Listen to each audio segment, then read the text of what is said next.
A Republican state representative in Alabama has been arrested on charges of voter fraud. He's said to have voted in a district that he does not live in. Not only that, but he also has been accused of not even living in the district he represents. David Cole was arrested earlier this week and was almost immediately out on bail, but the Madison County Democratic Executive Committee chair says that Cole isn't the only one to blame for this. She says that the state legislature could have done something about this, but didn't. She said, quote, "The GOP-dominated House of Representatives is apparently more concerned about politics and power than the voters of House District 10. Last year, it was discovered that Cole had signed a rental agreement just days prior to the filing deadline in the district he wanted to represent. Earlier this year, he sat for a 3-hour-long deposition regarding the matter brought by Libertarian Elijah Boyd. Boyd ran as the Libertarian candidate in the district that Cole won. Now, Boyd is challenging the 2022 election in civil court, arguing that since Cole doesn't even live in the district, he is not actually eligible to represent the district. The Alabama House, which is Republican-dominated, says that the courts will ultimately decide what happens with Cole. The House Speaker said, quote, "We believe that any allegation of fraud must be addressed regardless of the party, public official, or candidate involved." Now, election fraud within the GOP is always fun because they're the ones who are always yelling about Democratic voter fraud for years without much of anything turning up to support their allegations. And that was with the entire party actually looking for instances of Democratic voter fraud. Stop the steal! Stop the steal! They believe the election was stolen, believe their protests can stop it, and Donald Trump can stay in the White House. And amidst the political fury, fueled by lies and disinformation, is an opportunity to make a buck.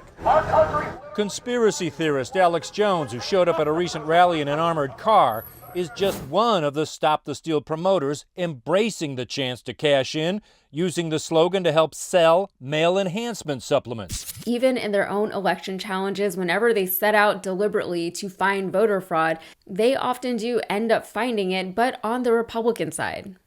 Either way, the handful of cases that have been found are never enough to sway any election, whether that's a federal level election or even a local one. There is no widespread voter fraud happening. If there was widespread voter fraud happening, with all the time and money that the Republicans have spent on this, I have to believe that they would have found it by now.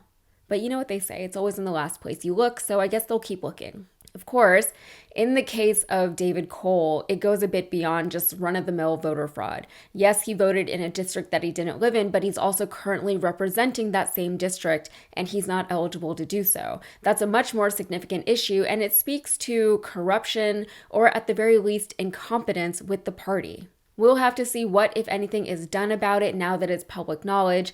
But if the Alabama House actually prioritizes election integrity as it says it does, then this is a great opportunity for them to prove it. The truth is, however, that many instances of quote-unquote voter fraud aren't even necessarily happening at the ballot boxes. They present as party flippers who bait and switch voters, or people like Cole who try to represent districts and even states, Dr. Oz, that they don't live in. We see it in redistricting. Ironically, Alabama, the state that says it prioritizes election integrity, is currently using an illegally drawn congressional voting map that, according to the U.S. Supreme Court, violates the Voting Rights Act. And speaking of the Voting Rights Act, we see it in attempts to gut the act itself, as well as in attempts to limit voting access to people by making it increasingly difficult for people to vote. No water in lines, restrictions on carpools, no voting on college campuses, and more. These individual cases of voter fraud, while I absolutely 100% agree that they should be taken seriously and dealt with accordingly, are not actually the biggest thing disenfranchising voters. The GOP obsession with widespread voter fraud is nothing more than a concerted and coordinated attempt to mislead voters and their party, to distract people from the real voting injustices being committed, and to shift whatever blame they're deserving of to the other party. Enough already. All right, that's it for me. If you got anything out of this, please like and subscribe to the channel, and be sure to follow me on all the socials. Also, please check out my new podcast, Modern Context. The first episode is out and ready for you to listen to, and the second one is on its way. Thanks so much.